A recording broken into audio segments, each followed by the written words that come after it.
Welcome to Talk Dirt to Me, where two farmers shatter myths and take on the top issues facing America's farmers. Here's your hosts, Logan and Bobby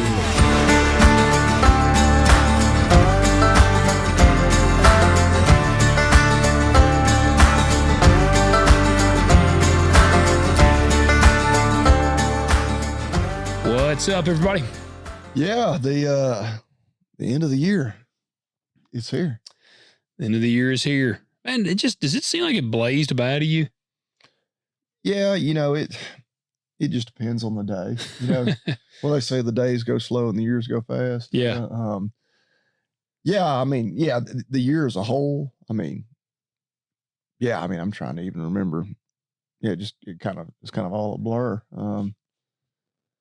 Sitting here and I don't know, a year ago, I guess I should have gone back and listened to our year end from last year just to see how much my perspective has changed on different things, which, you know how it is. Everybody with young kids, it's always flying by. You're zipping and which of course we're recording here. It's what, December 22nd. Yeah.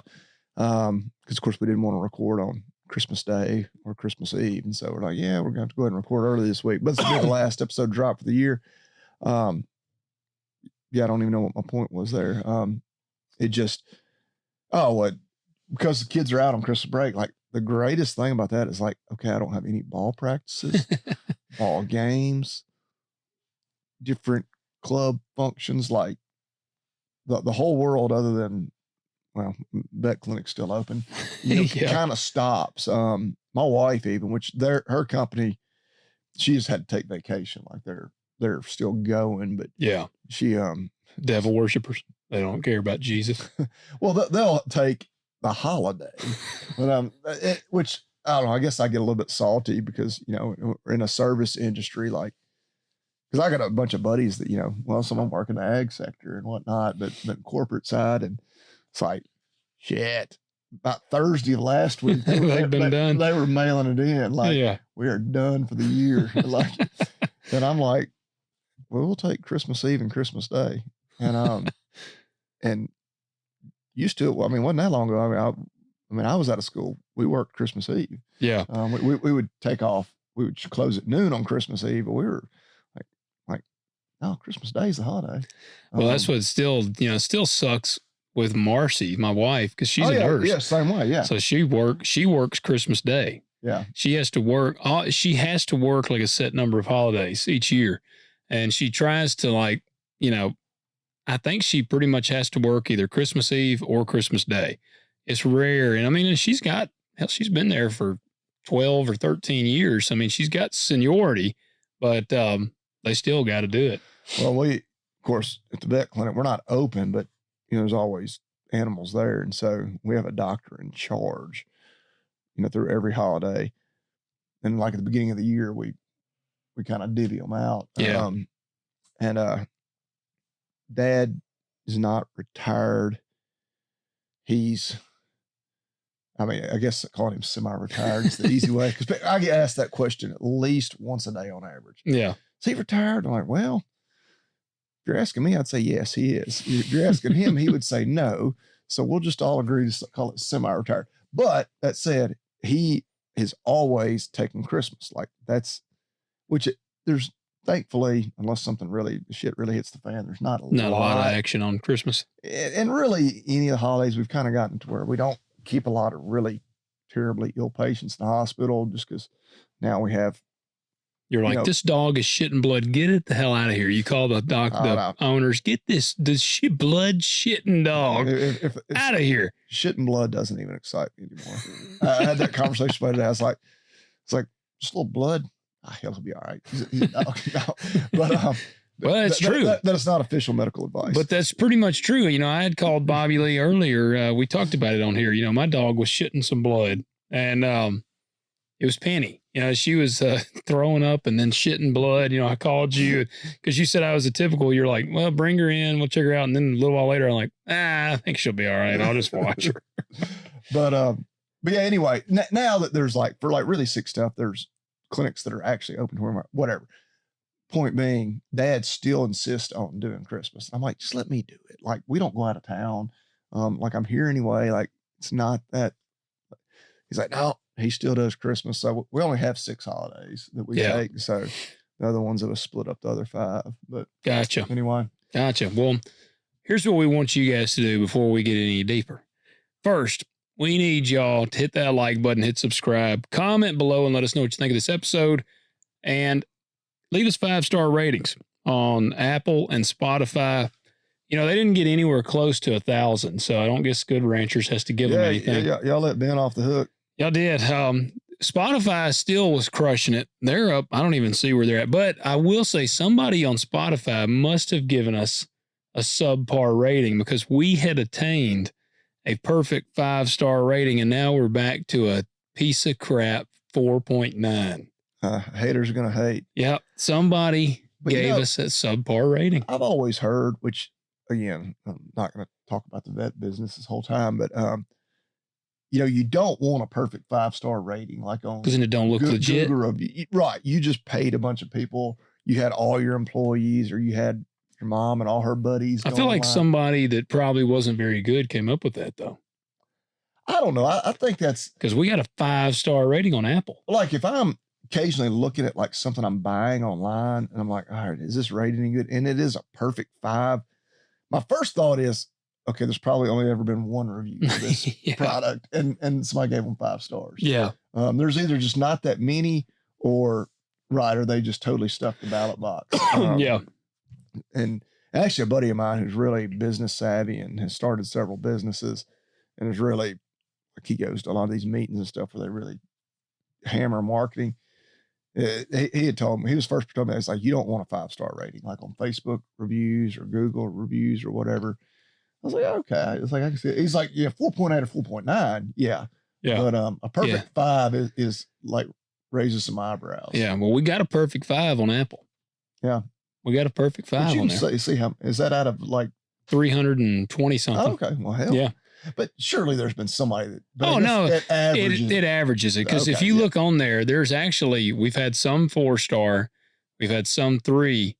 I don't know that we've had any 2, and then we've had some 1. Yeah, I was about to say, who would give a 2? Like, I don't know. And the 1-stars, I always get tickled because I'm like, those are just haters. Like, oh yeah, and haters gonna hate. Baby. They are, and we welcome it. Hey, well, come on.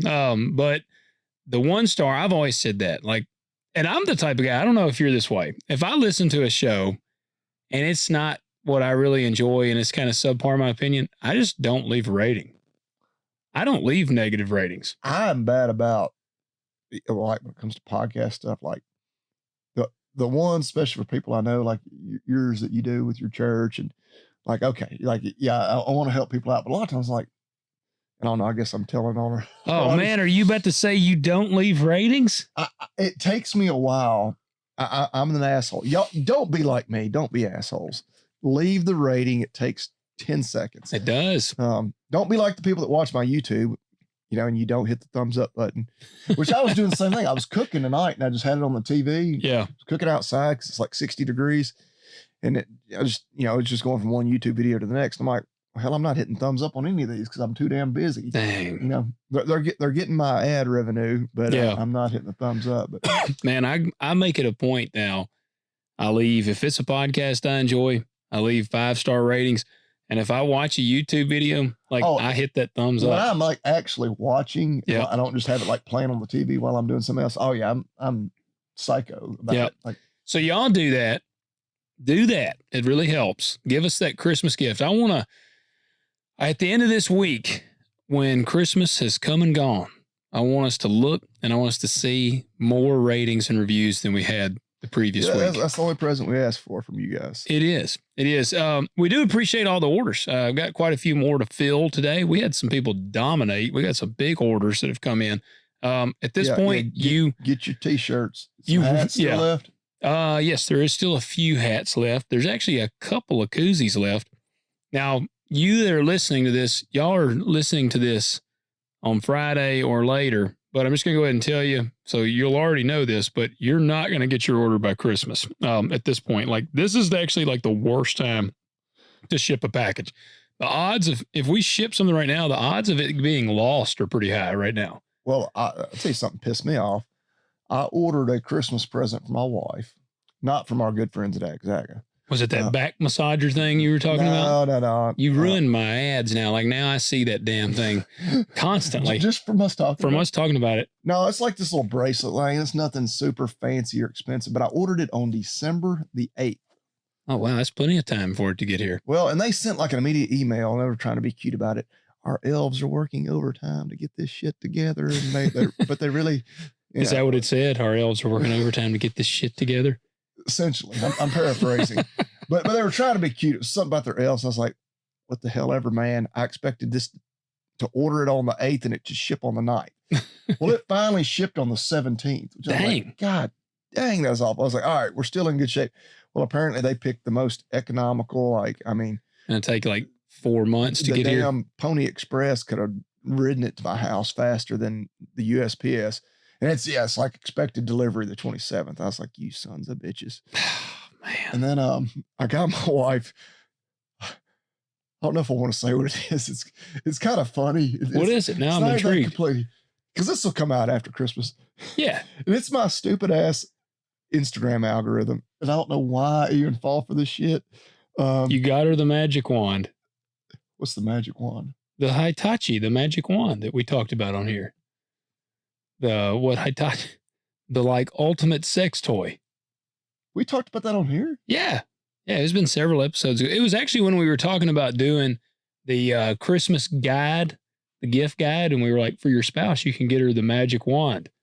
I don't even recall that. Man. Yeah. We must have been really deep into the bourbon. I think we were pretty deep into the bourbon. And actually that's a good point to point out to you guys. Whenever, cause I'll have somebody like Dan, if you're listening, I'll tell you this. I'll have people that'll ask me a question and they'll be like, hey man, back 5 episodes ago, you said so-and-so on the show. Can you elaborate? Like say that? And I'm like, man, 5 episodes ago on a podcast might've been 5 years ago. Cause I don't even remember. And I can even go back. I have gone back and looked at previous episodes before and I'll be like, I don't remember ever even talking about that. No, that's 100% true. That's what I ordered her. What is that? A titty bag? What is that thing? What is that? It's called the Tata towel. Go back up. What is that? Like, so is that for?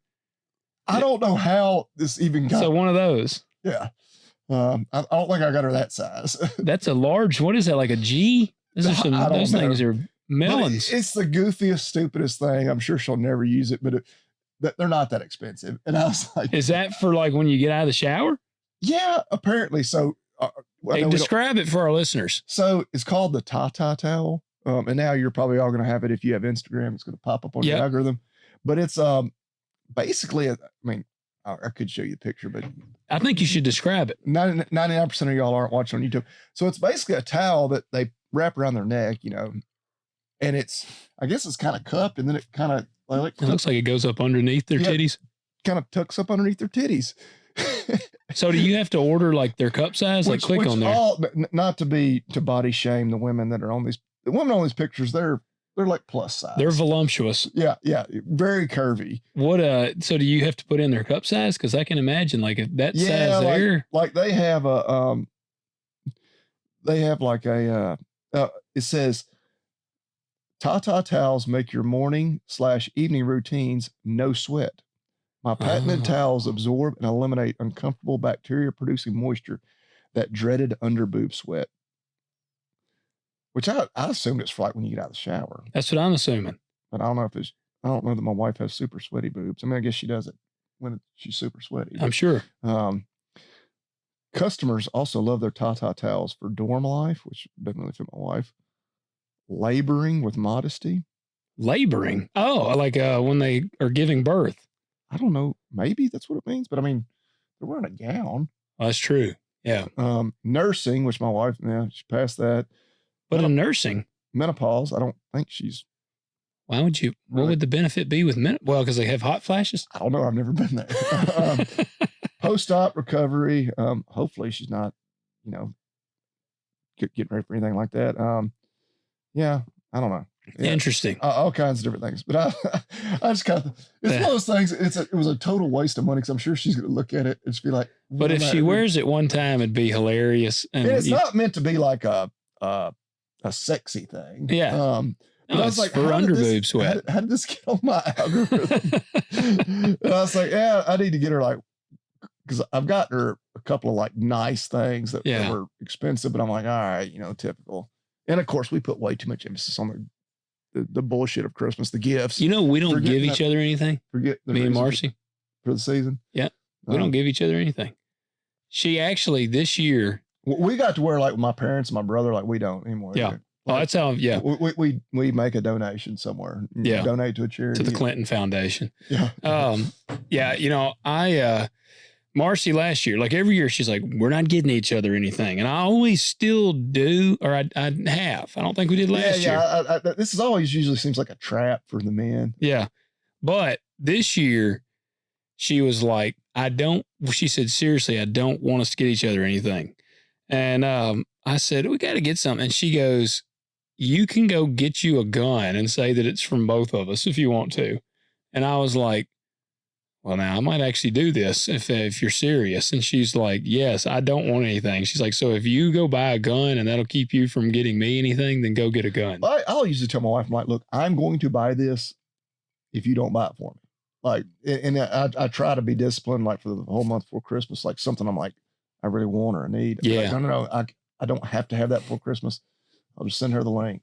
Like, see, the bad thing for me is the things that I don't buy that I need are too expensive for someone else to buy me. Well, you're right. A lot of things. Yeah. And like the gun, I was like, man, I really want to do this, but I also just had a horrendously bad financial year. So it's like, I don't think that going and buying a new gun's a good. Well, my wife for forever, like, cause I'd be like, I tell her, she's like, what do you want for Christmas? Like, all right. And I send her like a link and everything.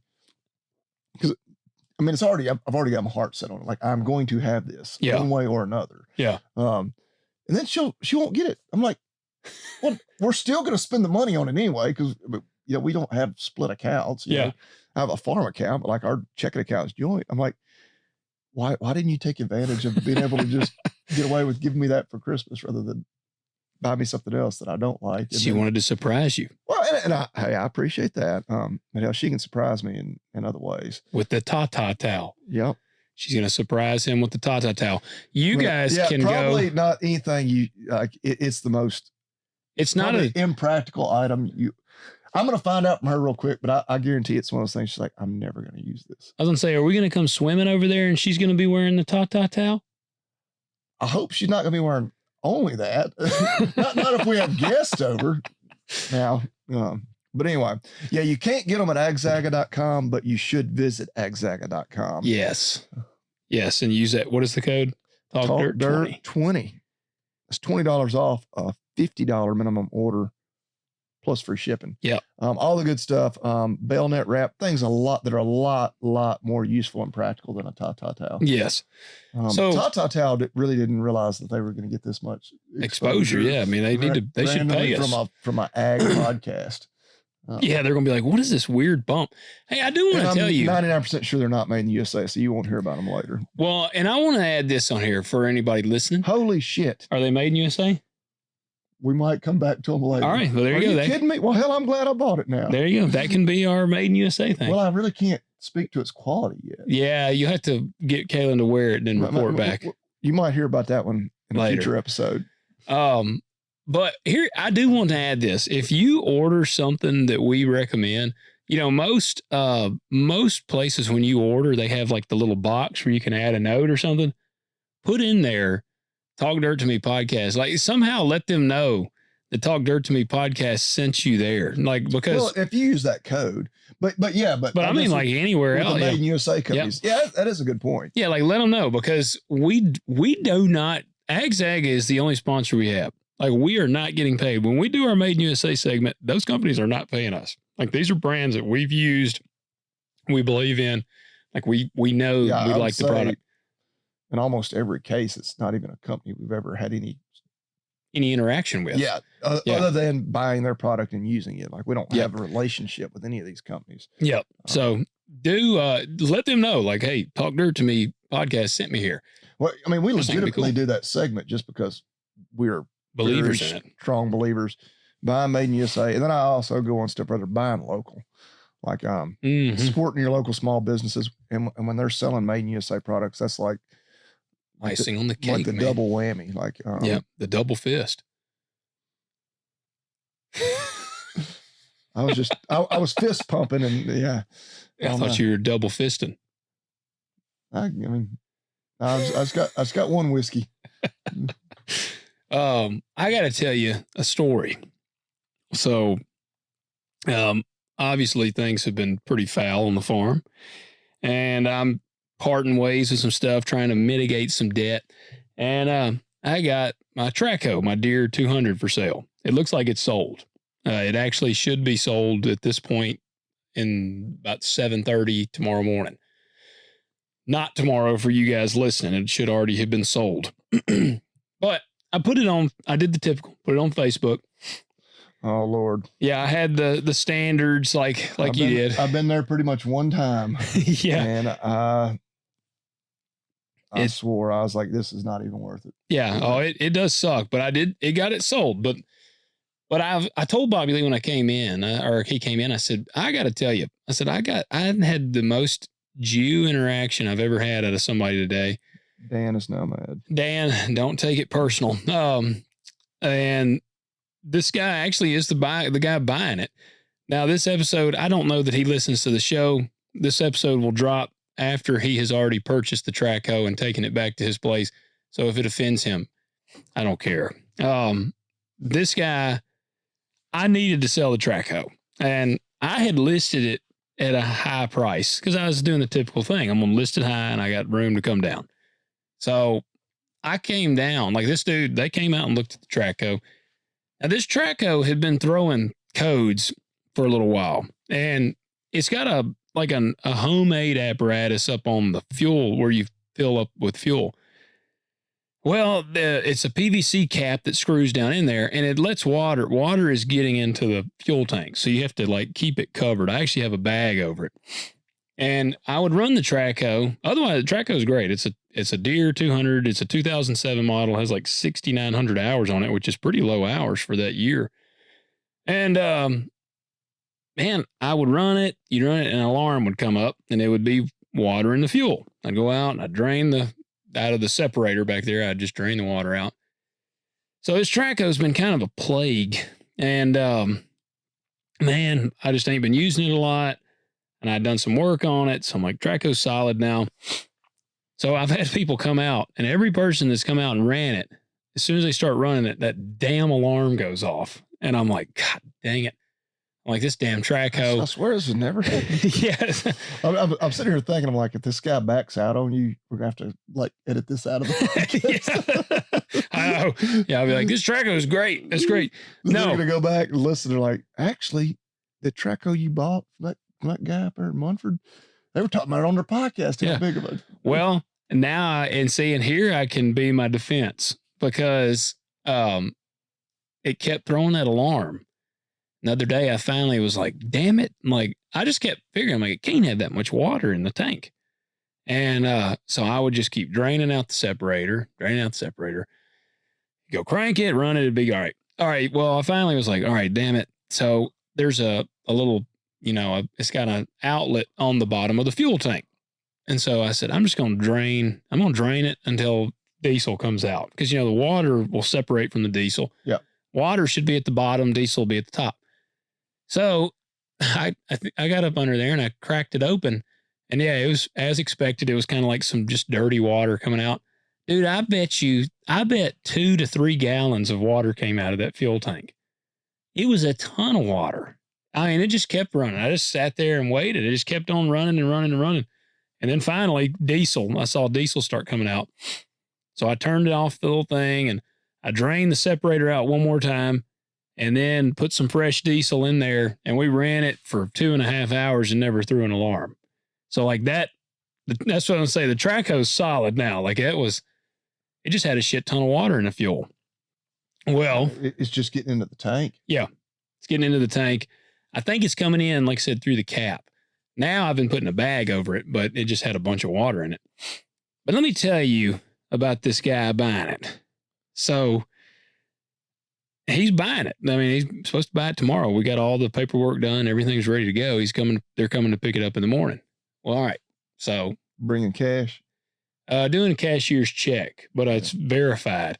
Yeah. I will add that, guys, if you're selling anything and you do cashier's check, you still need to contact their bank. You need a copy of it first because they can fake cashier's checks these days. I'm sure. So called, verified, all that. Everything there is good. I got the bill of sale. All that's good to do. Well, here, let me take you through the process of this deal. So I started this Traco, and in my mind, I had $45,000 as the minimum I wanted to take for it. Now, again, this Traco is like, it's a 2007. It's got some age on it. Equipment has really fallen off. So I was like, man, $45,000, but I need the money. And so they came out and looked at it and they drove it around. And when the alarm came up and said water and fuel, I went back here and I drained the separator out, put it back on, and he got in it, fired it back up. And he ran it for a while. It didn't throw the alarm. So he really didn't seem that bothered by it. Well, they looked around. He's like, man, I'm looking at a couple other machines. I'm looking at one just like this one. And he said, really? He said, what's your bottom dollar? And I said, man, I really didn't want to take less than 45. He was like, man, he said 40 is right where we were wanting to spend. And I said, man, I don't know. I said, let me think about it. And so he was like, all right. So they left. And I thought about it and I was like, really, in the grand scheme of things, I need 40 grand just as badly as I need 45 grand. That extra $5,000 is not going to make that huge of a difference in the grand scheme of things. So I was like, man, I'll take 40,000 just to get it moved. I need it for some cash flow standpoint. So I called him, or I texted him. I said, man, I'll take 40,000. So the next morning, this would have been this morning, I get a call from him. Damn, I'm getting choked up thinking about it. Shit. You're going to text him right now and say, deal's off. I'm going to say, piss off, man. So this morning he calls me. He says, hey, man, we'll do the deal. We'll take it for 40,000. All right. Now they saw my low boy there when he came to get it or came to look at it the other day. It's not hooked up to a truck or nothing. He said, we'll do the deal, but can you haul it to us? Now, they're in Walnut, Mississippi. This Traco is probably 45, 50,000 pounds. It's not that big, but it's wide. So it'd be an oversized load. I told him, I said, man, I can't do that. I said, just because I don't have licenses for oversized load. I said, I just got farm. Like, I'm not set up to like haul, especially across state lines. He was like, okay, well, he said, I understand that. I said, yeah, I can't afford to get that ticket. And, cause I would have to cross scales, I'm sure too. So, I was like, no, I can't do that. He's like, okay, well, that's fine. That's no big deal. He said, we still want to do the deal. We just want you to pay half of the shipping. And I said, no, I'm not going to pay half the shipping. Yeah, I already came down $5,000. Yeah. I said, man, I'm already, and honestly, I had it listed for like 50.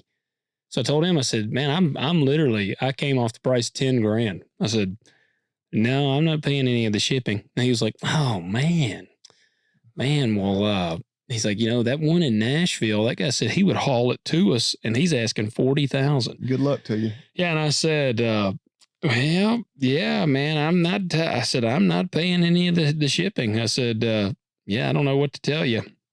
And he was like, well, let me do some digging. I'll call you back. And I said, all right. So about 15 minutes goes by. He calls me back. And he's like, hey man, all right. We'll do the deal. I got a buddy that's going to haul it for us. He's going to charge us $750 to haul it. We're going to pay $5. You're going to pay $250. I said, no, I'm not. I'm not going to pay any of the shipping. I said, I literally have come off the price $10,000. It just makes me mad because I remember when I sold that truck. It's just all. It's just be like, dude, right now we make the deal or I'm blocking your number. Like, well, I'm not even going to take another phone call from you. Well, that's what I said. Nope. And he goes, won't even do that. And I said, No. That's when you're tempted to say, and actually, I need $42.50 for it. Well, or $42.5 for it. Yeah. Like, we'll meet in the middle because I said 45. Like, yeah, it's going to take $42.5 to buy it now. Yeah. Well, that's what I told him. I just said, I said, man, and he kept going, man, I'm not trying to beat you up on this. I just, Hell, you've already beat the shit out of me on it. I know. And I said, no, I can't. He goes, well, all right, man, I'll call you back. I'll let you know what we decide to do. And I said, all right. So I mean, an hour goes by and I know what he was thinking. He was like, we're going to ride this out. He's going to get desperate. And because, I mean, we were talking farming. They don't farm, but he's got buddies. He was talking about how bad it was. And like, yeah, it's terrible. And so they're like, this dude needs this. He's bad. He's in bad shape. And so he was thinking, yeah, I'll let this ride out. He's going to text me and be like, all right, man, I'll do the deal. $250. Well, I didn't. And I already was like, I told Marcy, I said, this is chapping my ass. I said, I'm about one step away from telling this bastard to piss off. Well, then I get a text from him and he's like, all right, I'm going to give this one last shot. He said, we will do the deal for $40,000 if you'll put a full tank of diesel in that Traco for us when they come pick it up in the morning. And I said, man, you are beating me up over this. And then I texted him back and I said, I was listing the Traco at $50,000. You are getting it for $40,000. I said, you can buy the Traco as is, where is, with however much fuel is left in it right now, or you can go get a different one. Either way, I don't care. And so I just sent him that. And like, I'm proud of you. I was afraid you're going to be like, well, shit. No, he honestly, I mean, I told Marcy, pardon my language, but I was about to be like, man, fuck you. Like, I was getting so annoyed with this guy. So no, I literally sent him a thing and I was like, as is, where is, with the fuel that's in it. I said, if you want it, that's good. If you don't, fine. Like, I was like, so then he calls me after about an hour goes by. He never responds to that text. And then he calls me. All right, man, I think we'll do the deal. And I said, all right, sounds good. And he was fine after that. And see, I mean, money's money. And I know, but like, it was a power thing at that point. Yeah. Because it's like the diesel thing. It's like, now what the hell? Like, right. What? He's just trying to. He's being like, oh man, I'm going to even get this guy to, not only are we getting him down here, I'm about to even get a damn full tank of diesel out of this bastard. Yeah. No, and I don't know, like when, I guess I just don't have I'm not a haggler. Right. I'm not either. Like, I just, like, no, just, in the $200 on the shipping, $200. Like, on a what? 40, you're paying $40,000. Oh, you're gonna have to cover that $200. Like what? Like, and nobody does that. I have bought heavy equipment before. The buyer pays the freight. And yeah, I'm not even. Yeah, it just. Yeah, whatever. Well, I was telling Brock about it. I said, I'm a terrible haggler because I'm the type of guy. Some people enjoy that. Yeah. Like that is. I mean, I was about to be like, you just come here and instead of leaving with this Traco, you're going to leave with a black eye, you son of a bitch. Like, I was like ready to just like, I'm like, you come on, bring your ass back here. But I was telling Brock, I said, I'm a terrible haggler because I'm the type of guy, I'm so bad at haggling that I'm liable to pull up if a guy's got something for sale. I'll be like, all right, man, so you're asking 15 for that? And he'd be like, yeah, but I really need 17.5. And I'll be like, all right, I'll give you 20. Like I'm a terrible haggler. Like, I just can't do it. It makes me uncomfortable to be like, well, you got a dent here. I'll give you 5. I mean, a man on Facebook, it's wild how bold some of these people are.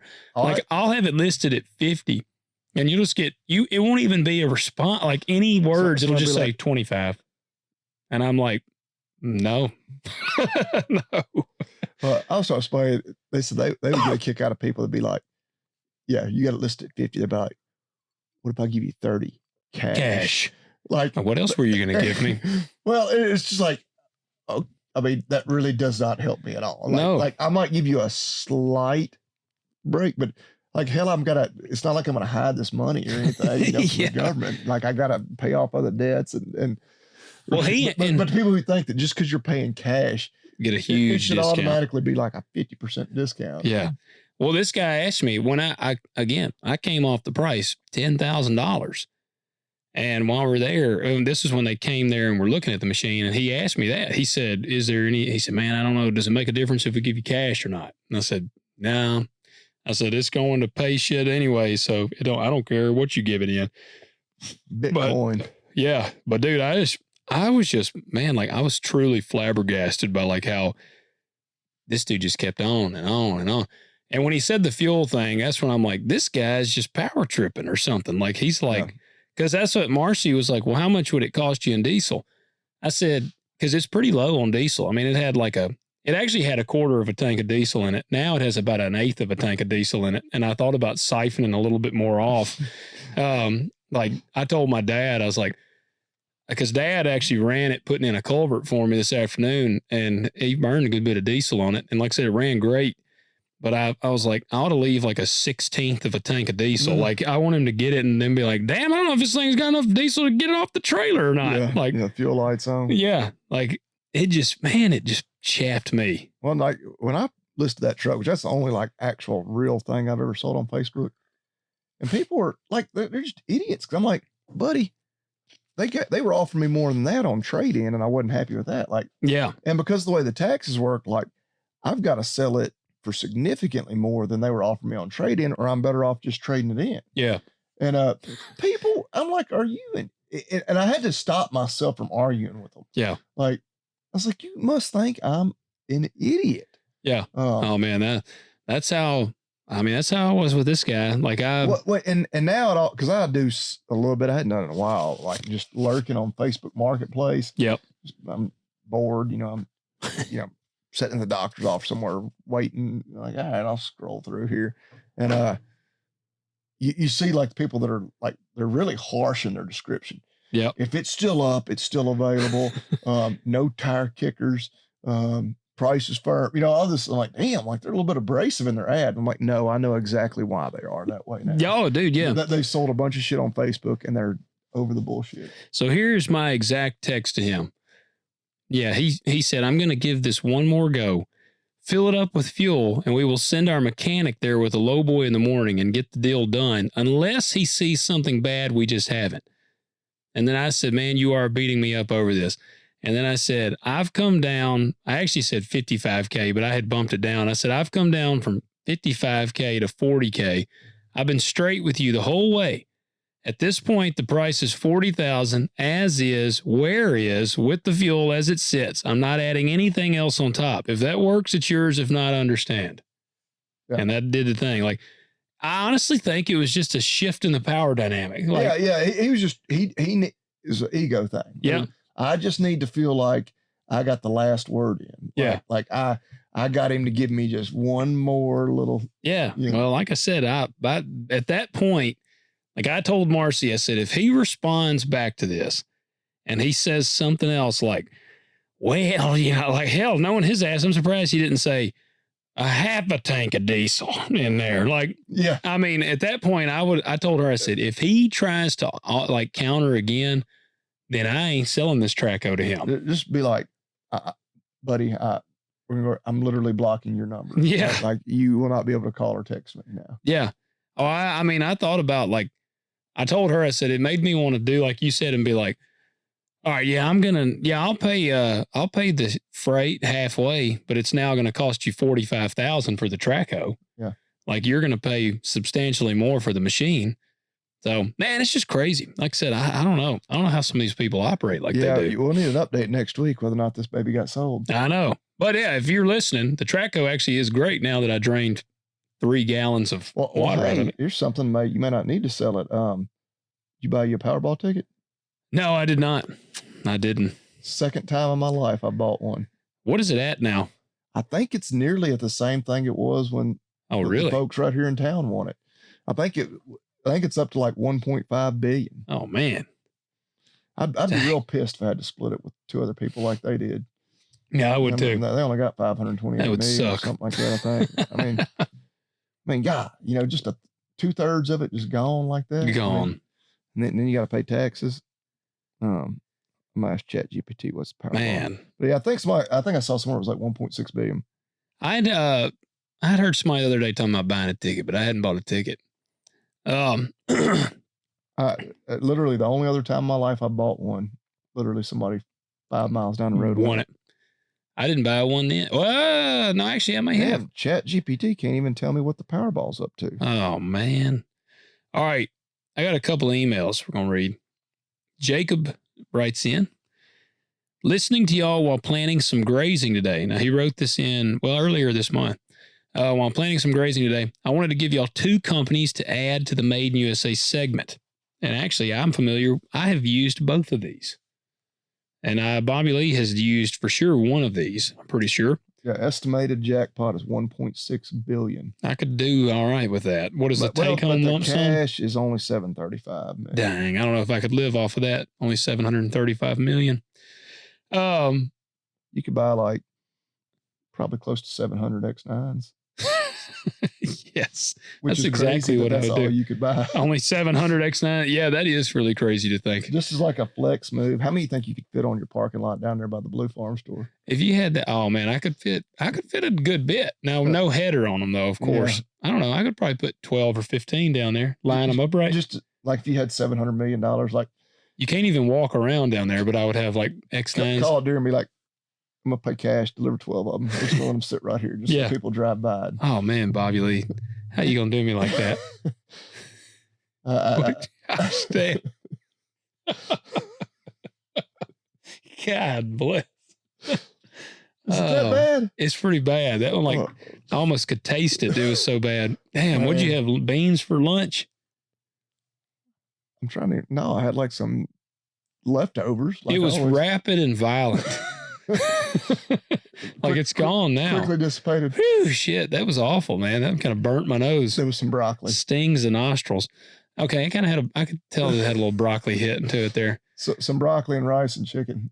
I ate chicken for lunch that way because we ate flank steak for dinner. Yeah. When you eat chicken and then you follow it with steak, you savor that steak just so much more. Yeah.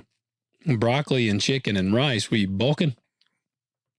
No, I was just doing some leftovers. Oh. Man, well, it's talking to you. Is that bulking food?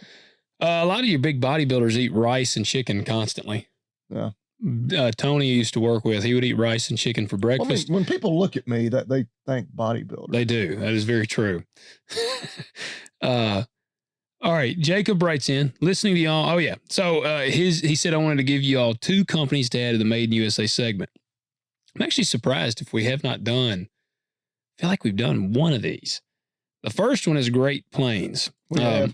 Yeah, because my dad's got a Great Plains. All right. No-till seeder. Yeah. It's always weird because it's not a no-till planter. No-till seeder. Yep.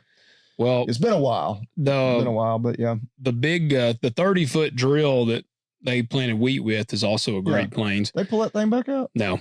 Oh. No, but they've used it one time planting wheat. We considered this year. Literally one time. Yeah. Yeah. Bought it. I know that thing that they didn't pay anything for. Yeah. Bought it at auction for, I don't know, cheap.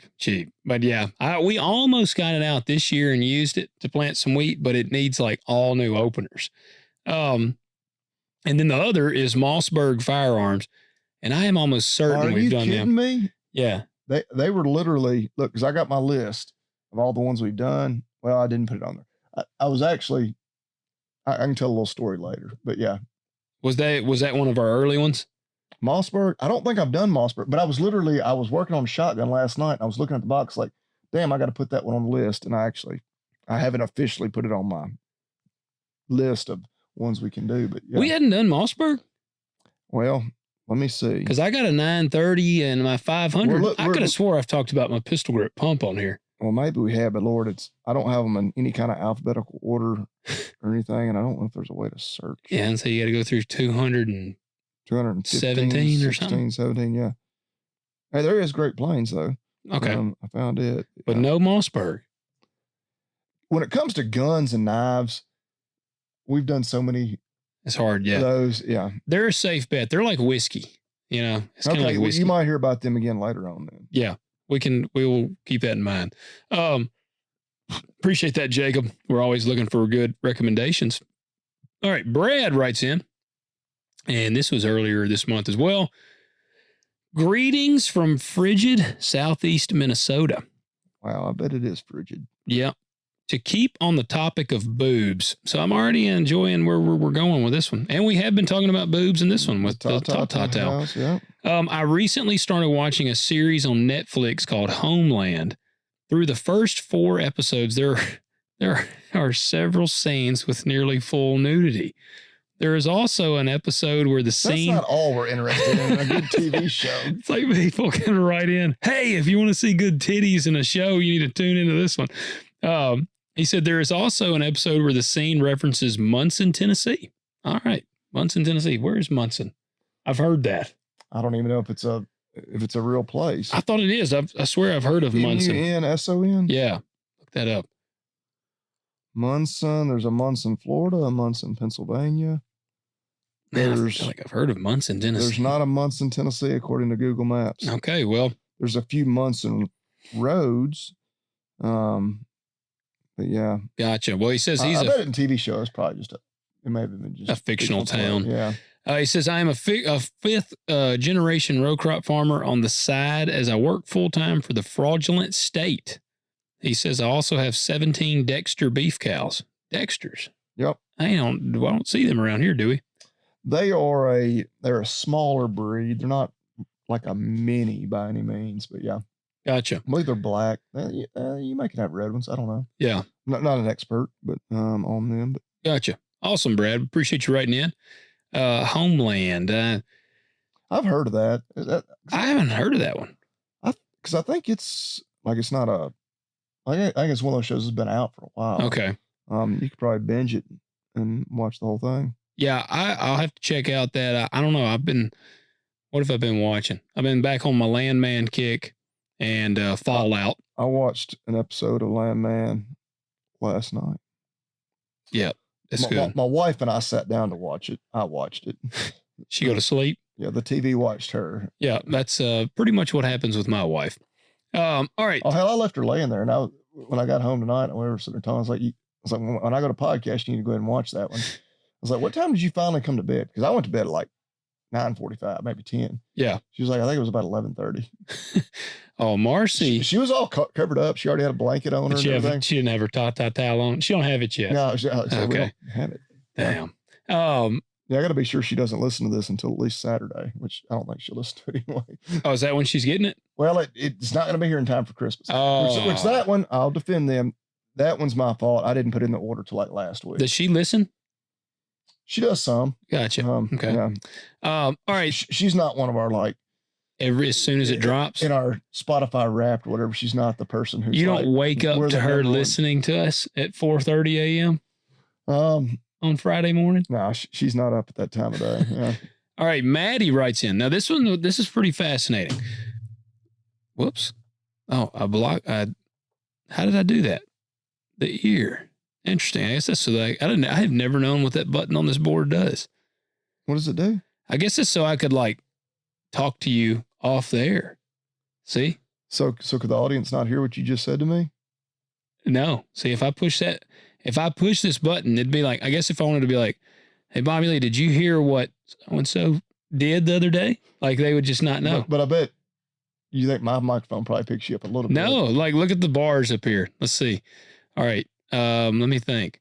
Hey, Bobby Lee, did you hear what somebody the other day? Well, hold on. All right. Well, now I'm confused because it is picking up there. All right. Now we're experimenting live during the show. So actually, if I wanted to do that, I'd have to hit both of these.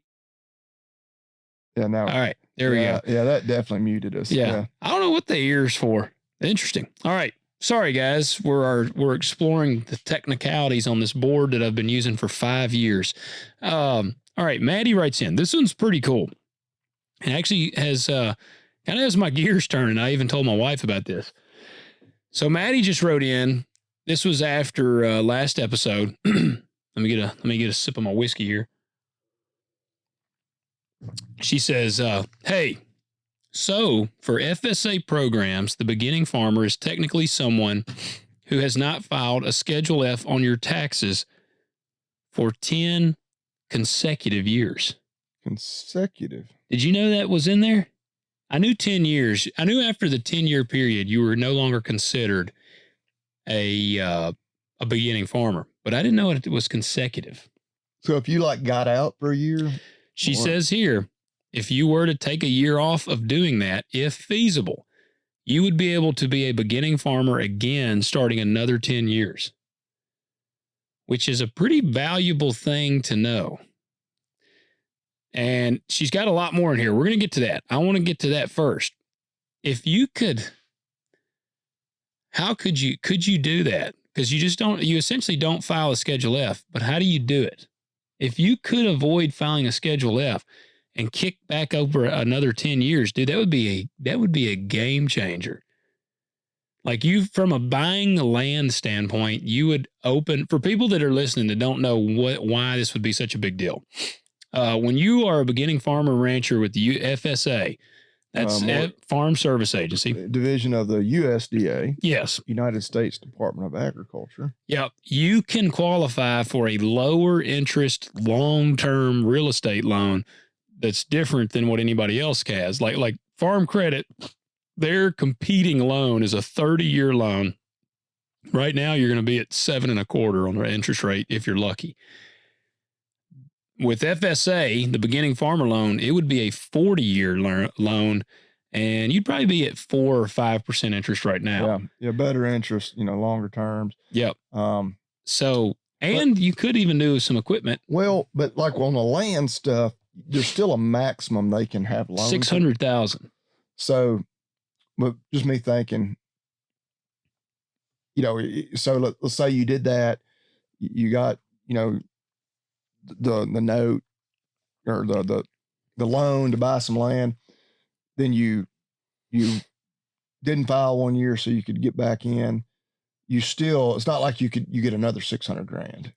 No, what you could do, because then my wheels get to turning. I'm like, all right, what you would do is you would get in 10-year, you'd buy that farm. You would do it for 10 years with FSA. And then you'd drop your Schedule F for 1 year. And in that 1 year, you would refinance that farm for 30 years through another lender. Yeah, your interest rate's going to go up. Your payment's going to go up a little bit, but you've already paid on 10 years.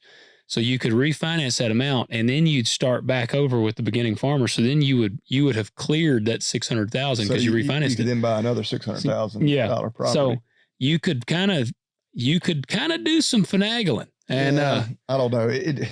That's a lot of Oh, it is. But see, in the other part, on a beginning farmer, you get paid, like all the programs actually pay more.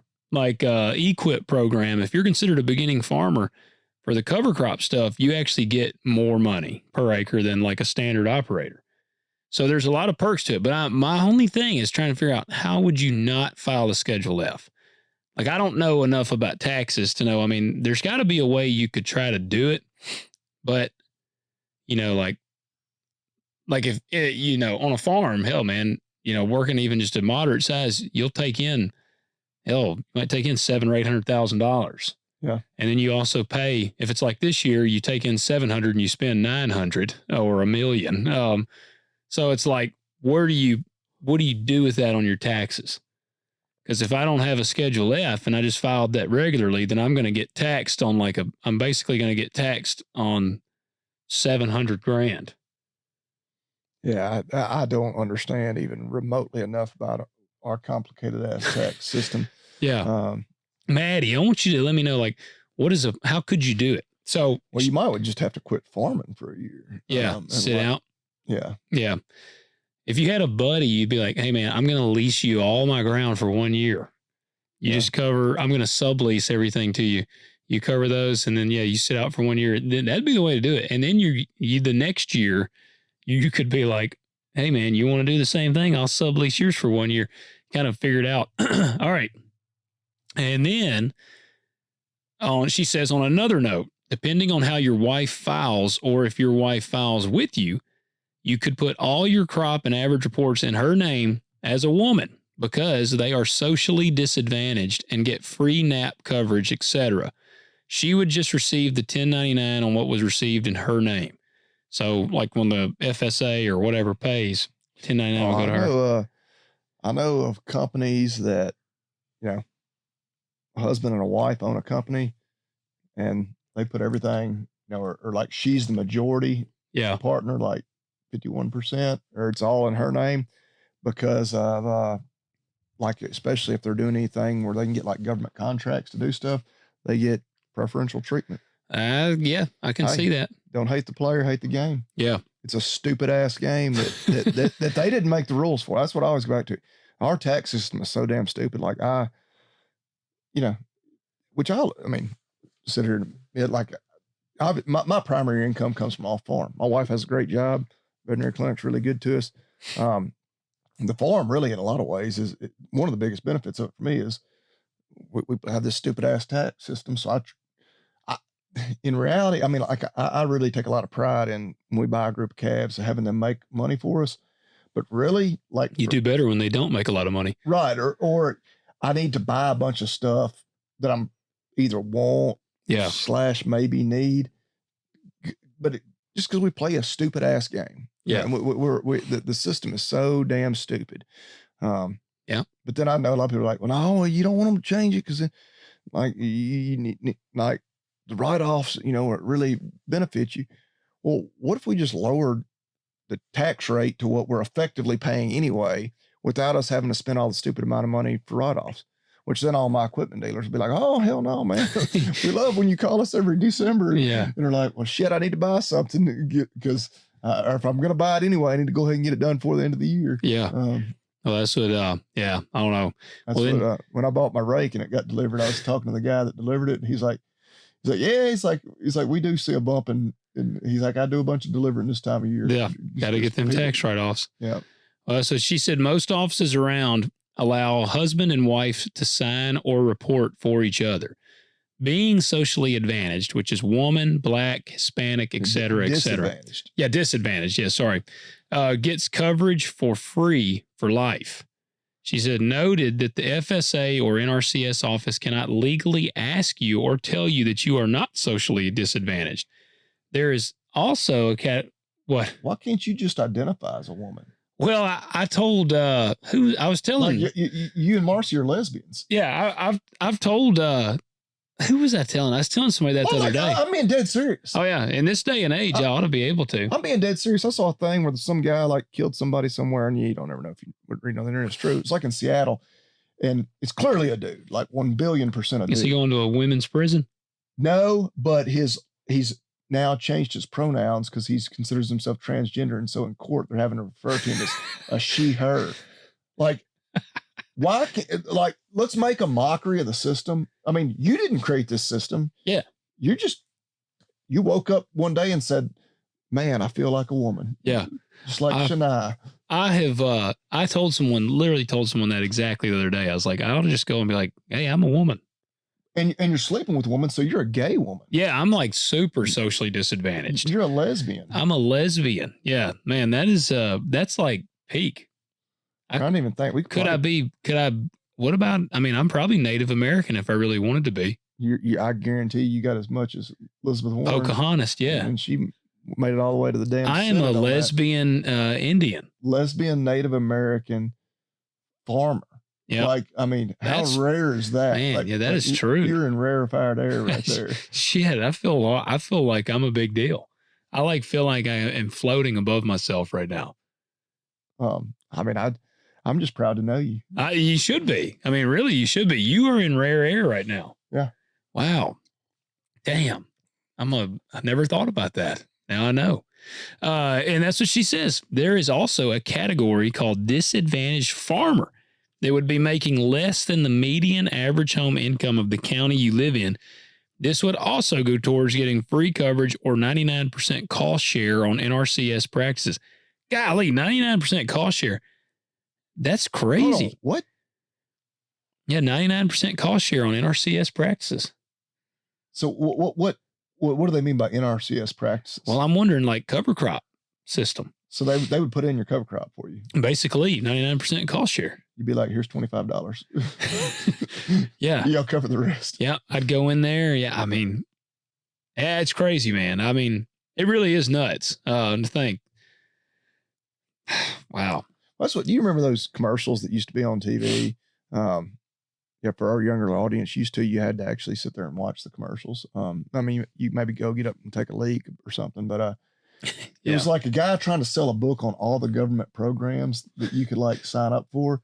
He's like, there's $500,000 to start a bee farm, you know, and all these different programs.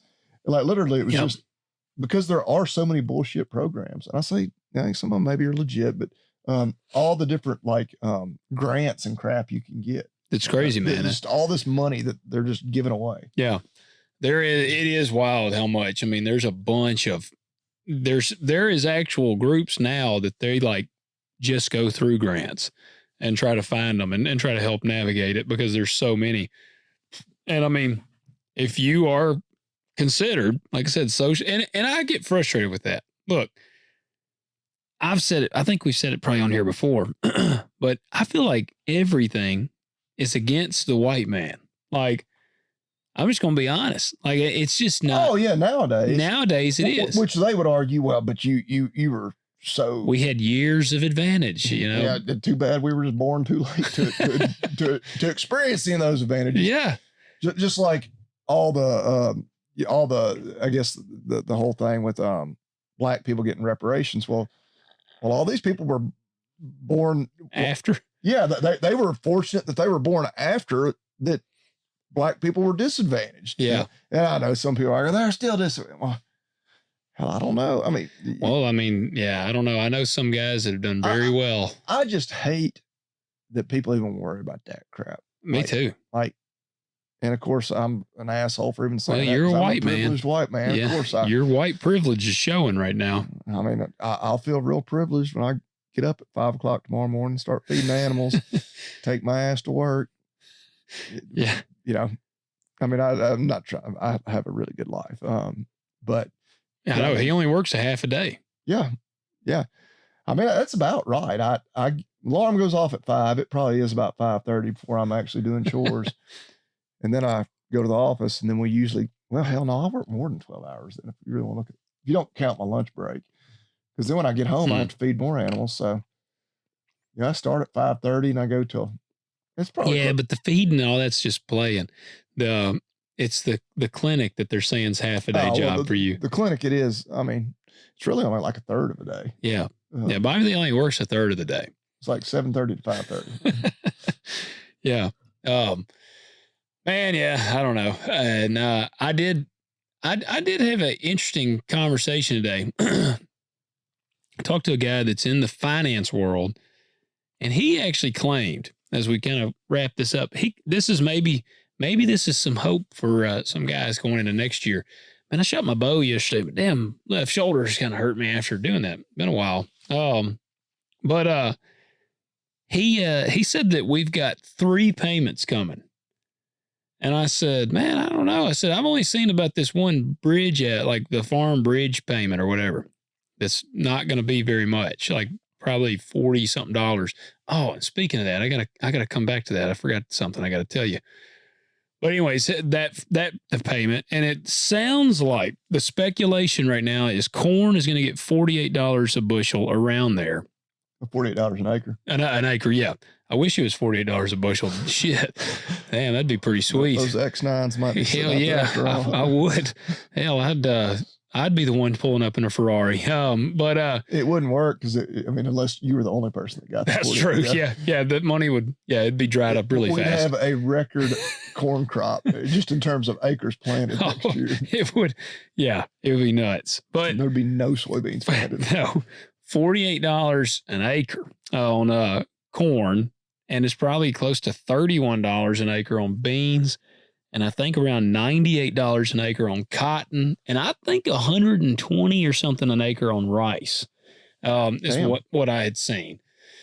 But that's speculation. So don't hold me to that. It could be more, could be less. I would ebb toward the less side before I would the more side. But this guy was saying that that's going to happen. He also said that there's some disaster payment that's going to be coming even from this year. But I said, man, no, they did that. And he said, no, it's a big one that's coming. But then he told me, he said, but in October, because he's a farmer and he's in the finance business, he said, I was about to say, I don't want to, you don't have to say who it is, but what's his occupation? He's a banker. He's a banker, actually. Well, I have no idea who this is, but I would immediately think, well, okay, maybe he knows what he's talking about. Well, and that's because I was like, nah, man. And he said, in October, farmers, he told me, he said, man, in October, farmers are probably going to get the largest payment that they've ever gotten. This coming October? Yeah. And I said, really? Why? And he goes, man, the one big, beautiful bill, there's some changes that he made. He said, and I've talked to some guys up at the USDA office, and he said, they literally told me that this will probably be the largest payment farmers have ever received. And I said, well, shit, the big problem, though, is we got to make it to October. And he said, well, that's the thing. He said, you got to make it. But he said, yeah, he said, man, they said this will probably be the largest, like, one-time payment that farmers have ever seen. So I have no idea. I'm going to tell you right now, if I got enough of a payment to kind of dig myself out of the hole, I'm still going to drastically change my plan of attack. Yeah. And the problem that's going to happen is if we get, and I think we do need more of a payment. I know that some people hate to hear that. I hate to hear it to a degree, but it's just the stone cold facts. We do need more payment to try to get out of this because things are really bad. I haven't talked to anybody that things are good. But if we can get out of this hole, the problem is there's going to be two things. You're going to have people either modify their operation in order to try to survive the lows, which is what you need to do. You need to be cutting, you need to lean out, you need to be looking at other options to try to make some money. You just need to be modifying to be more perseverant. Now, like we've said, if you have multiple years in a row of really bad, it really don't matter, honestly, how bad of the bone you are, unless you just have unless you're a veterinarian you're a full-time vet. But no, the other problem or the problem is you're going to have a lot of guys, if they get the payment and they get bailed out, they're not going to do anything any different. They're just going to keep farming like they always have. And they're going to be sucking hind tit again. Right. And that's the problem with like just continuous bailouts, right? Nothing changes. Right. And so, yeah. And that's why, and I don't know what the correct percentage is, but, and I would say it's true for any business. Some people need to go out of business. In any industry, for it to keep getting better, you need a certain percentage to fail, to cycle things over, bring in new blood, that sort of thing. Keep things from being too stagnant. I'm sure there's probably a business class out there that probably has an exact figure, like turnover rate. 7.5% of businesses in any industry theoretically should be, failing each year to allow. I don't know. And you're right. The number would be. Maybe it's more than that. Maybe it's less. Yeah, you're right. I mean, and that's why I'm like, I'm trying to hang on and modify. I want to set up where, and see the thing about it, man, if you get your operation leaned down and you stay disciplined in that, then like we said, when the things are good, you can make a lot of money. Like there is potential to make a lot of money. And then just don't fall into that trap of burning it. Yeah. That's what I'm saying. Now you make a bunch of money, hey, I'm a believer. You enjoy some of that money, but you make a bunch of money, put a big chunk of that money into some savings. It may not bail your ass out on all your debt, but maybe you could live out of that, at least cover your living expenses or something. Enjoy yourself. It's like, did you see that news clip whenever I think it may have been the last time the lottery got up this high? It was in Vegas, and they were like interviewing people that were buying tickets. Like, what are you gonna do if you win? The guy said, a bunch of hookers and cocaine. Well, what's the first thing you're gonna buy? If Hookers you and cocaine. Hey, well, he can't take it with him. And of course, they were like live on like the Channel 2 News or whatever. She was like, okay, and we're back to the studio. Well, you were randomly asking, or you were asking random strangers questions live on TV. That's a dangerous game to play. Yeah, that just is. But yeah. Well, the other thing I was going to add is I think my New York Times interview is never going to see the light of day. You weren't. I wasn't. What's the word for that? Like, I wasn't abrasive enough. I didn't attack Trump. I didn't give her what she wanted, because I even followed up with her last week on an email just to be like, hey, I followed up and I said, hey, I just reaching out to see what the timeline was on the video. Ghosted me. No response.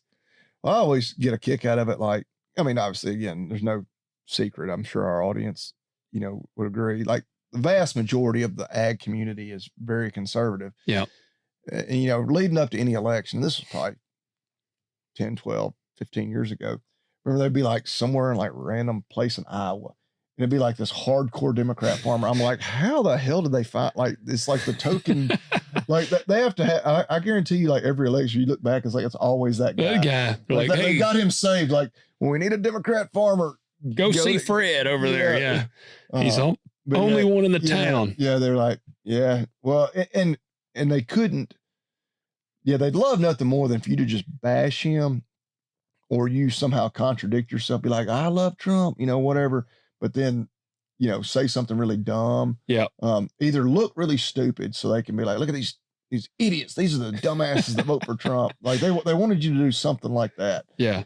Give them something that could go viral. It just, I was a little bummed, because I was like, damn, the exposure. It's also a little bit of a badge of honor. Be like, yeah. I was too steady for them bastards. Because that's what I didn't even like necessarily bash any like particular president. Like, I was like, this is not any one administration's problem. Like, I was like, it's not. And they really wanted me to say tariffs were the problem. And I actually told them, I said, tariffs have actually had very minimal effect on our harvest prices. Like, I was like, really and truthfully, this has been a problem that's been going on.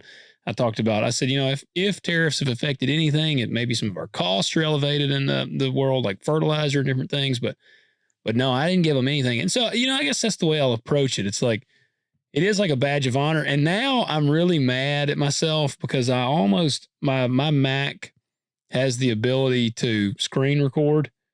And I was like, and I had somebody after I did it, they were like, did you record it on your end? And I was like, damn it, I didn't. And I was like, shit, I should have recorded it on my end. Hell, I could have just released it myself.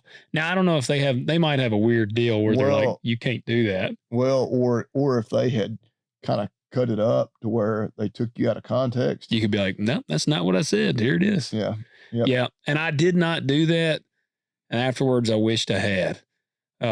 Because how cool would it be if they did take it and like misconstrue it? And then we had the actual like video, and then it would be like Talk Dirt to Me versus New York Times. Yeah. I don't know. We're probably more trustworthy. I would hope so. 1,000,000,000% more. I was going to say, I hope so. And nowadays with the AI stuff, and I have kind of tried to stay out of the news lately, but apparently they released some of the Epstein pictures. Yeah. Man, like, Bill Gates did a bunch of them. Well, and again, I'll give him benefit of the doubt too, because I'm going to defend Trump just a little bit. It was him and the models news outlet, but like literally they were like this photo, and then when they showed like the full image, like there was a little community note below it, and it's like, this picture has been debunked as it's been doctored, it's fake. Yeah, like it showed Trump, like, and it wasn't super inappropriate, but it was a little bit creepy. Like he just had his wiener out. Yeah, he was fully nude. No, it was just like this girl who was very young, like he had his hand like on her leg. You're kind of like, yeah. You're like, that's a totally fake photo. Yeah. And I'm like, oh man. And so and to be fair, like I guess any of them you see now, unless it's somehow verified by some forensics expert, like, you can't believe anything. How do you know what's fake and what's real? Yeah. Except for some of the AI videos. There's some of them I'm like, I think that one might be fake. Where the guy hides in the pile of corn and the deer comes over and then he jumps out and attacks the deer. Yeah. No, but yeah, no, I was a little bummed just because I'm like, man, think of the exposure for the show if we had gotten some recognition from New York Times. But because they just have a huge, huge platform. New York Times sucks. They're very liberal.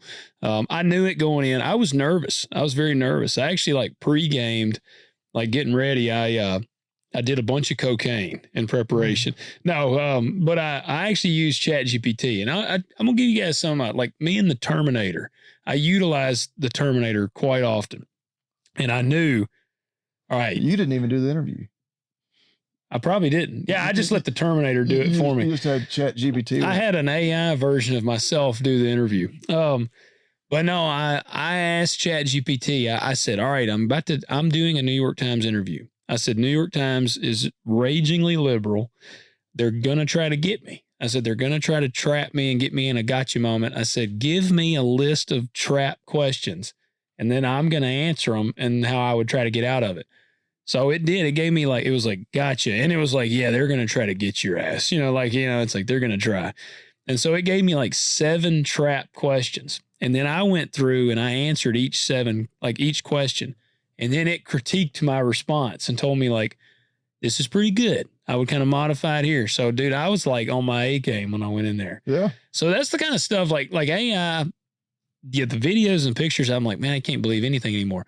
There is some stuff, if you use it right, it's a pretty damn valuable tool in that sense. If you find yourself going on a really liberal platform and you want to get prepared, it's pretty good there. You might be so prepared that then your interview just never sees the light of day. Yeah. And maybe it'll come out. Who knows? But I feel like it would have by now. So, you want to cue the man? The man. I saw where his son just went on the Sean Ryan show. I saw that. Yeah, I did. That looks interesting. Oh, Hunter. And I shouldn't judge it until I actually watched it myself.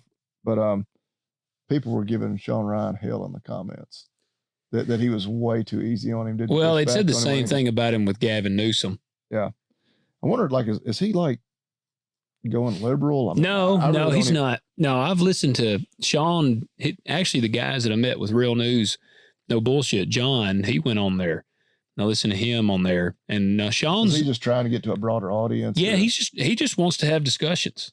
Yeah, and that's what he's like. Man, I'll give anybody a platform. And to talk. I didn't listen to it, so I shouldn't judge it. But I think a lot of people there were very clear, obvious points where you should have pushed back on him and pressed him, and I could see that you totally the questions we all want the answers to, and you didn't even ask them. I think that's kind of I didn't listen to, because shit, man. You think some of Joe's episodes are long? I couldn't do that. I mean, it would be awkward. It'd be uncomfortable. Bringing on a guest that that you're going to literally try to piss them off. We talked about how bad we are at haggling. I'm not a debater. Yeah, I don't want to create conflict. Yeah. No, I avoid conflict at all. At all costs. Totally the same way. There's no way. If I invited Hunter Biden, I don't like Hunter Biden, but if we invited him on the show, I'm not going to be like, Hunter, so tell us about all the hookers and prostitutes and shit was on your laptop, you piece of shit. I just couldn't do it. And then if he's like, well, so-and-so, then, because some people are good at being like, well, now, wait a minute. No, you did so-and-so. Like Pierce Morgan just eviscerated Candace Owens. I don't know if did you see that? No. And I don't even care about any. I mean, I don't get into them, but I got a buddy that gets into them. And so he sends me stuff and I'll watch it. But one of them, Pierce dominated Candace, and he just kept pushing back. And yeah, I actually get uncomfortable watching those because I'm like, God, I'm like, man, I just don't, this is unpleasant. The most unpleasant of all. I told Bobby Lee about this one. I don't know if some of y'all, most of you mentioned it on here. Steven Crowder with Joe Rogan. Yeah. Gosh damn it, man. I was like, I was having a hard time listening to that when it got so uncomfortable. So, all right, cue him up. Let me start off with 2 words. Made in America. I guess we'll do Mossberg. Yeah, I bought my son a Mossberg, which I actually have a Mossberg. Hell, he actually killed his turkey back in the spring with my Mossberg 20 gauge turkey gun. Yeah. My son's had a hell of a good year when it comes to outdoors. Killed his first turkey, killed his first deer, and his first human being. I didn't know where you were going. Do you ever? No. That's why we have been asked to be at the national convention. It's because of those kind of conversations. I don't know if they want us to be that unpredictable. They want us to specifically speak about gerbling. We really heard that episode. That was so awesome and diverse. Came totally out of left field, but get out the rubber sheets and gerbils. But yeah, then then I actually bought him for his birthday because the turkey gun I got's a full size. It's 20 gauge, but it's full size. Anyway, bought him the Bantam model 20 gauge waterfowl pump shotgun.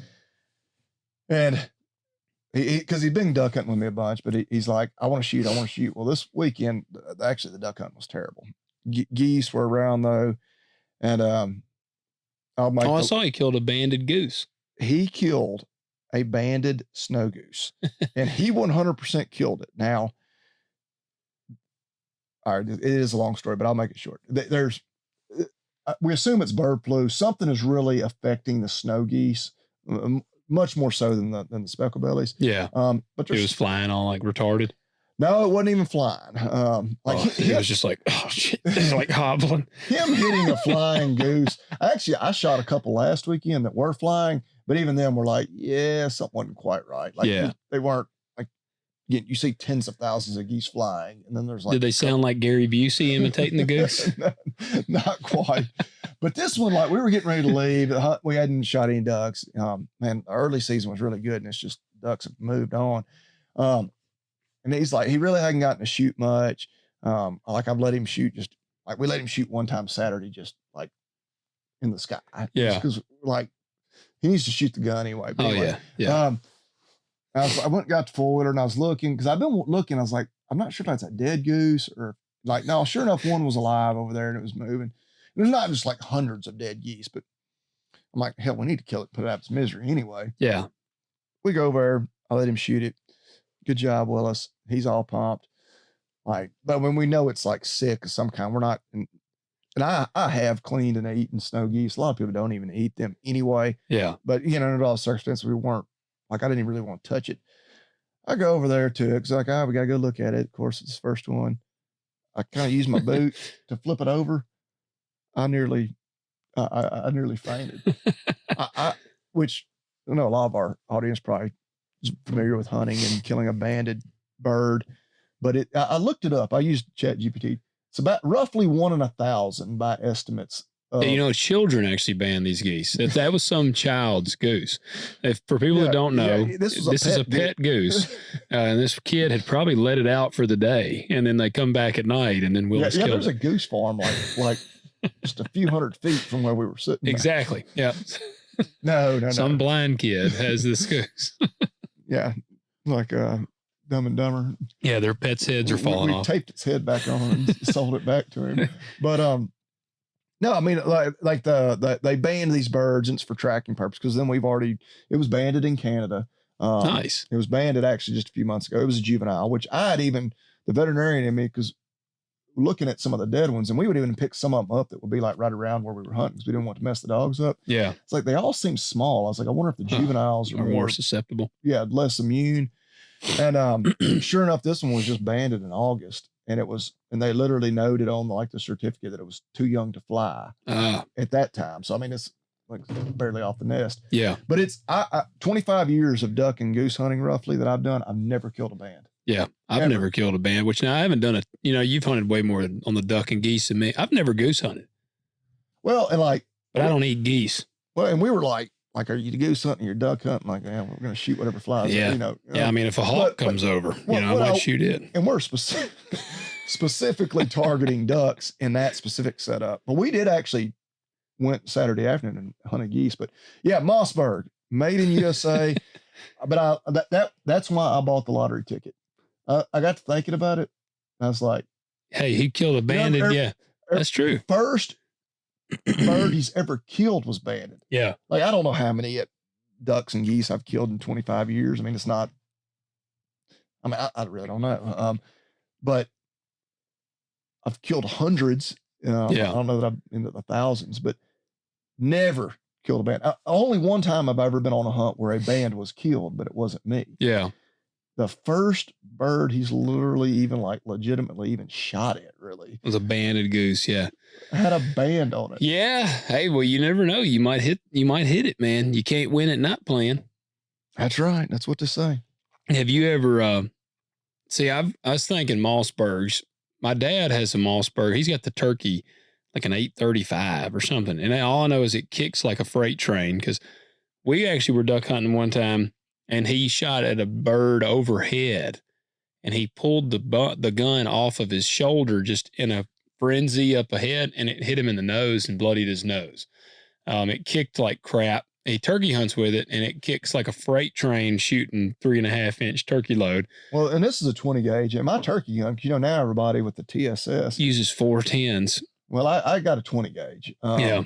I still, man, I'm not a huge turkey hunter. Deer hunting's my thing, but when I turkey hunt, actually me and Dad both use long beards, those Winchester. Yeah, XR. They pattern great, man. Like at 40 yards, it will chop the head off a turkey.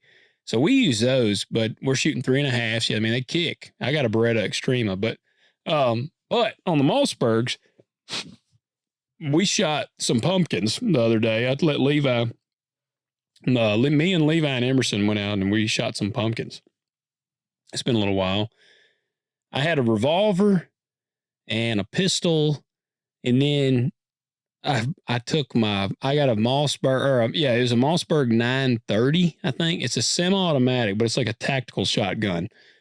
It's got an extended tube on it, and I had double-aught buckshot in there, 3-inch, and I had shot the pumpkin with the revolver. My revolver's just a Colt Python. It's a 357 Magnum.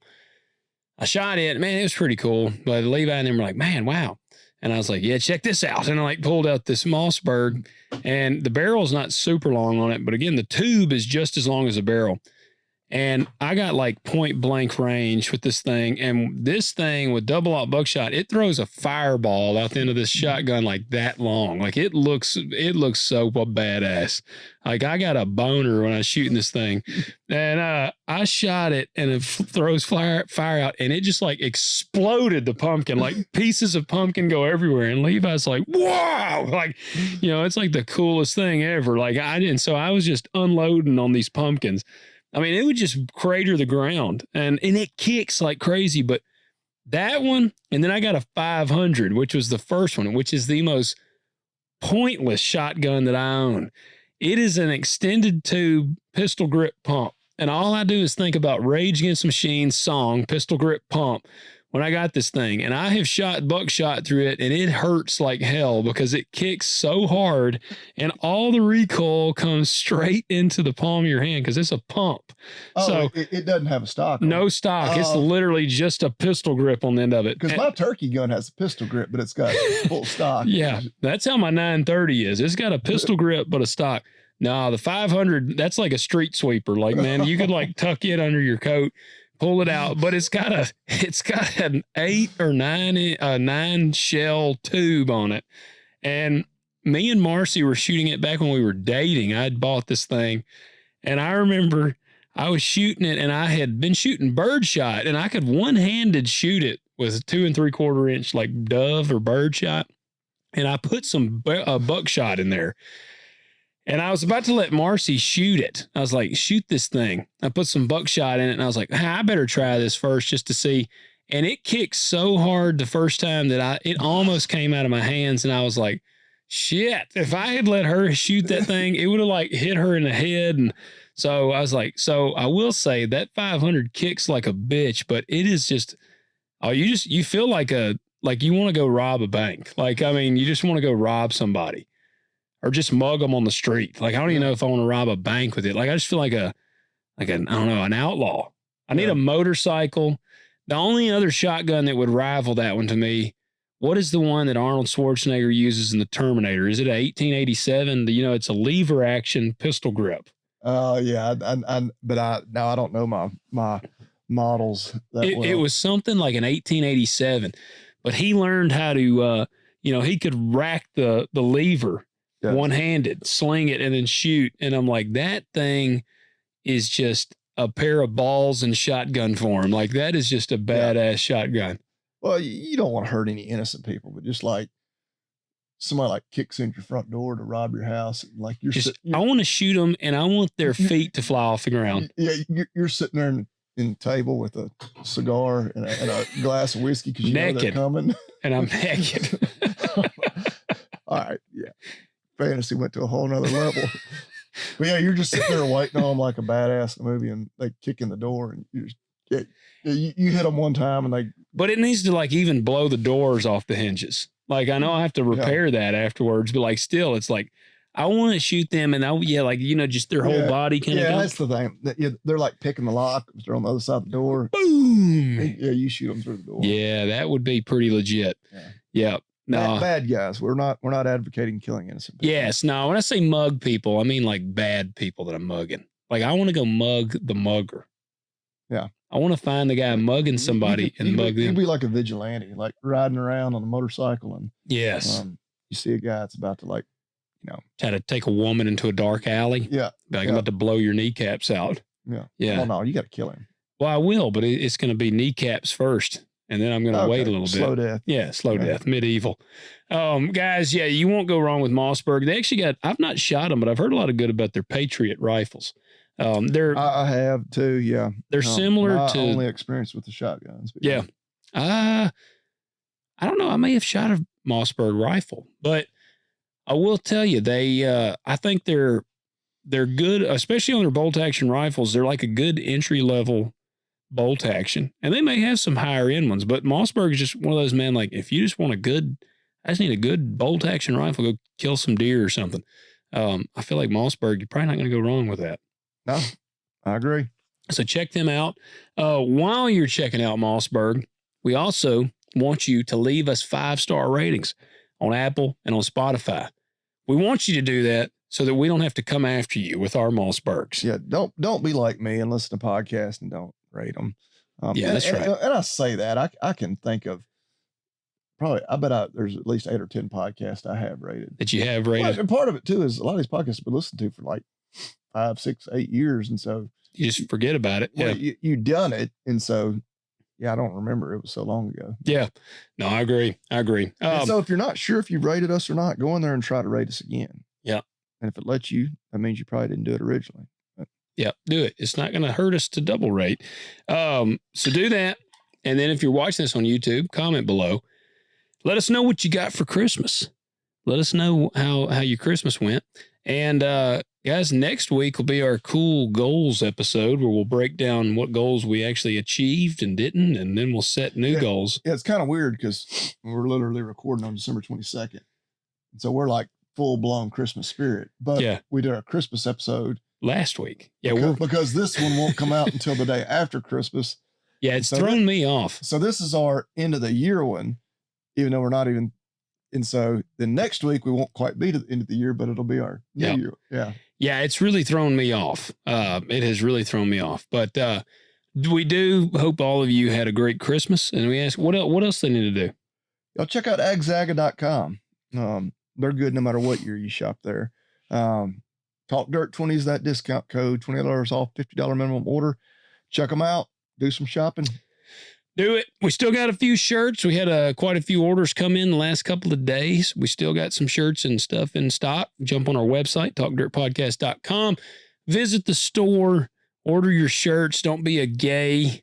Or if you are a gay, at least be a gay in style and have you some Talk Dirt to Me attire on. Oh, I think the gays. God bless America. I think the gays could really appreciate the attire. Got to smell this bourbon. Bobby Lee's trying to euthanize me in here. Dr. Death over here, I call. Oh, Lord. You going to rip them like that? I'm going to call it out on air. You're exaggerating. God, like I said, they're rapid and violent, man. Like that is how I describe Bobby Lee's farts. Like it's already gone, man. I mean, it's such a powerfully intense smell. And then it just is gone after that. I think it was the dog.